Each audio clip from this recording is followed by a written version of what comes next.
All right, today I want to show you how to remove the carburetor off the Suzuki King Quad and the Quadrunner 250 and the 300 models. They're going to have the exact same setup. Some of the specs are going to be slightly different on the actual carburetor itself, but I'll go through some of those differences when we get to that carburetor.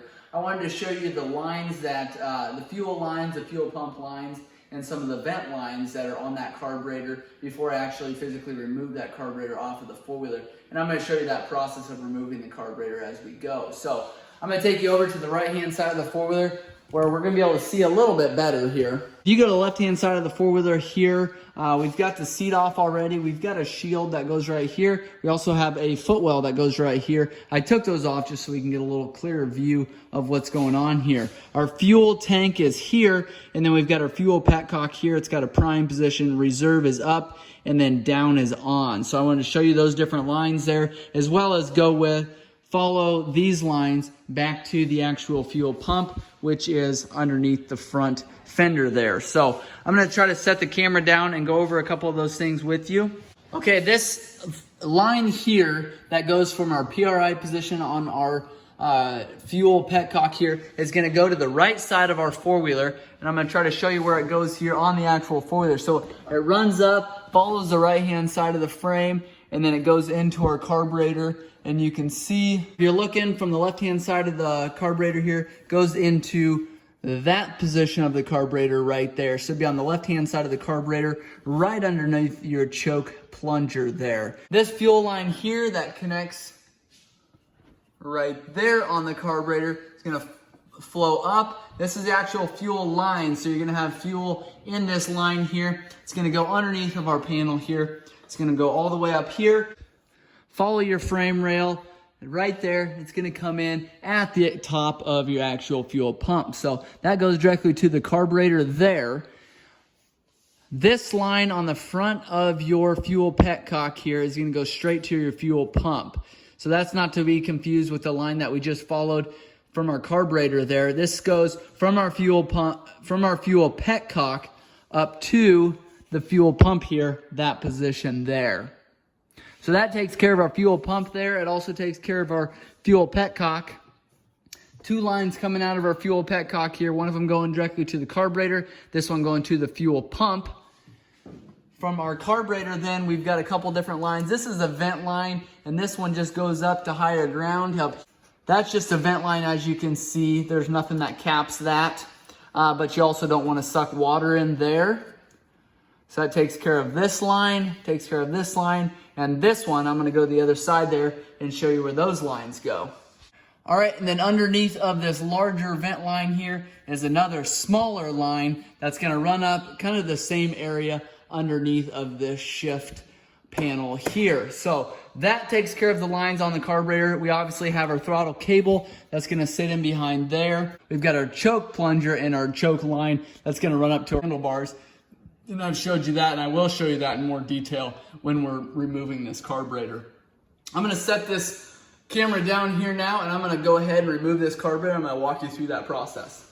All right, if any of you have owned a Quadrunner or a Quad Master 250 or 300, you know that getting to this carburetor is fairly difficult because of the space that you have here. So without removing the rear fender, without completely removing all of the shift mechanisms and stuff like that, I wanted to show you how to get that carburetor out of there without too much difficulty. Obviously, air box is here. We do like to remove that air box, but it is very, very difficult as you have bolts coming in from the back, coming in from the bottom. So it almost would be easier to just completely remove the motor out of the four-wheeler to remove the remove the carburetor that way. So I'm going to show you how to remove that carburetor without having to take apart your motor and without having to take your airbox out.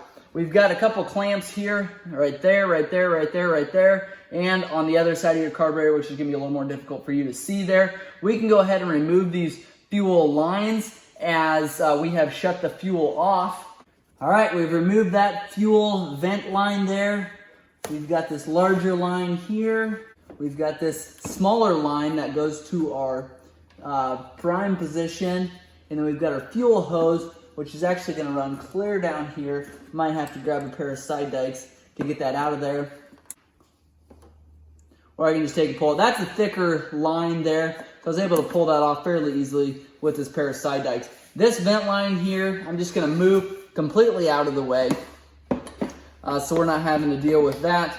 This line, same thing. Let's scoot that out. And because I've showed you where all these lines go, we do not have to worry about relocating where they go, as you can just watch my video. So we got to our carburetor. We got all the lines off that we can just pull off of there. We're gonna have our choke assembly here, which looks like a 14mm cap there. And then we have our throttle cable that comes in from the side.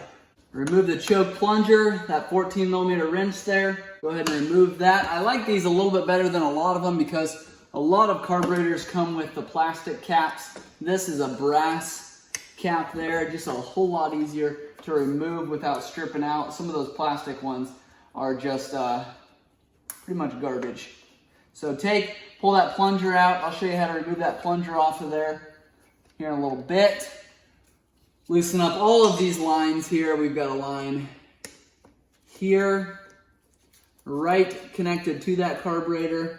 We've got a boot that's actually on the air box. Loosen that up. We've got a boot, or we've got a band here that's connected to the carburetor to the front manifold. And then what you can do, and what I've seen guys do, you're gonna be very careful doing it this way, you can actually remove the intake manifold, this insulator boot that connects the carburetor to the head, and pull it off that way. Now, a little more risky because a lot of times you don't get all the dirt and debris cleaned out of there. If it happens that you drop some dirt and debris in there, it's gonna go straight into your motor. So I wouldn't suggest doing that unless your four-wheeler is completely spotless or you've got to tear into that top end anyways. So I'm gonna leave that for now. That'll be kind of last resort if we can't get it out this way, but I'm gonna take and turn now so I can get my screwdriver in between the frame of the four-wheeler and the fender to try to remove this throttle cable. So there'll be 3 Phillips screws there. Take and set those down, and you can turn that carburetor wherever you need it to get to those 3. And then the one in the back is gonna be a little more difficult, and I might actually try to pull that carburetor out of that rear boot to turn it enough to get it to a point where we can get to that last screw there. These screws, thankfully, are not very big. They're not very tight. They're pretty easy to work with unless the person before you rounded them off. That cover is completely off now. There is an O-ring you want to make sure you keep unless you've got a carb kit coming, and you got a new one there. Now what I'm going to do is take my hand underneath of this fender here, an 8mm wrench, loosen up that throttle cable outside of that carburetor. Typically once you break that free, you can just take and unscrew that.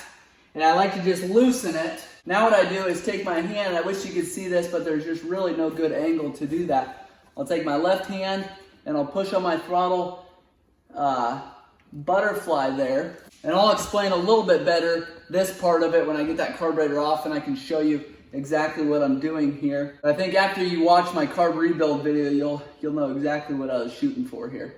We pulled that cable out of that carburetor butterfly there. We've got a little holder piece there. It's a little brass fitting. I'm gonna set that there. Now we can take, because we have that throttle cable completely unhooked, completely remove that throttle cable out of that carburetor. Okay, throttle cable is completely out. Now there's nothing holding that carburetor on except for the 2 boots on either side, and I'm going to show you how to remove those now. So we already had the back kind of out of position there because of removing that last throttle cable cover screw. Now we can take, what I do, because I've loosened up this boot as well, I'm not totally sure what's going to come with it, but I'm going to lift up on this carburetor. This intake manifold here is extremely tight. A lot of times there's no give at all in that. So a lot of times what happens is I pull up on this carburetor and this boot can either buckle or it'll all come up with it, and that's okay because I have it disconnected here. All right, this boot here, we push that carburetor down. That's allowed this boot to lift up kind of above that carburetor there. And now what I'm going to do is actually just take and remove this boot from our air box. Now that boot is off. I just took my finger in there because both straps were loosened up. Now I've lifted that boot up. Now we can take and pull our carburetor off of that front manifold bolt and off of that front manifold boot. Now we can just take and lift our carburetor out of there. So once you get this intake boot out of the way, you can get to that carburetor a whole lot easier. You can slide that back and forth.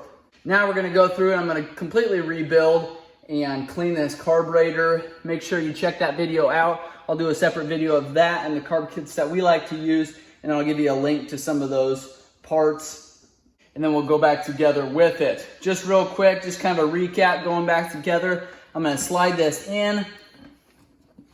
I'm gonna take that intake boot, slide it into place. Sometimes you gotta use a little bit of WD-40 there just to get things to slide easier so you don't catch and rip this boot here. And then go ahead and put your cables on, your choke cable and your throttle cable, and then go ahead and tighten up all of those boot clamps there. So if you've got questions, make sure you ask those in the comments below. If the video's been helpful, make sure you give us a thumbs up. Make sure you like and subscribe. Please share with anyone that you might think this is helpful. Thanks for watching.